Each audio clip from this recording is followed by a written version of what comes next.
conseillère régionale Front de gauche d'Île-de-France. Aviez-vous déjà entendu parler de ces présumés agissements de Denis Baupin? Oui, oui.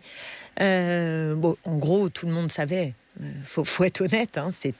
Alors après, c'est l'affaire de rumeurs, de réputation, mais aussi de propos de femmes qui ont témoigné. Je pense notamment à Isabelle Attard, qui en effet m'avait confié ces agissements. Et pourquoi Donc je ça ne tombe ne pas sort de pas ma chaise.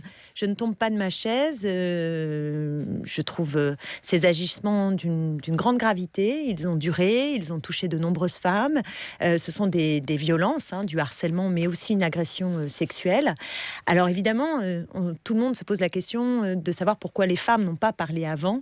Et je veux dire que c'est difficile. On est dans un climat politique qui est un lieu façonné par le monde viril, issu d'une tradition guerrière, et dans lequel le rapport de force, il est celui-là. Il est celui où le monde politique est une sorte de terrain de chasse dans lequel les femmes essayent de survivre, bon an, mal an, et que souvent elles se sentent isolées ou en tout cas n'ont pas envie d'être perçues comme des victimes. Et je trouve que cette parole collective qui émerge aujourd'hui, non seulement permet que Denis Baupin soit regardé pour ce qu'il est et qu'il doive également rendre compte devant la justice, mais il permet surtout que des femmes, ensemble, collectivement, pointent la situation grave dans laquelle nous nous trouvons, dans le monde politique en particulier.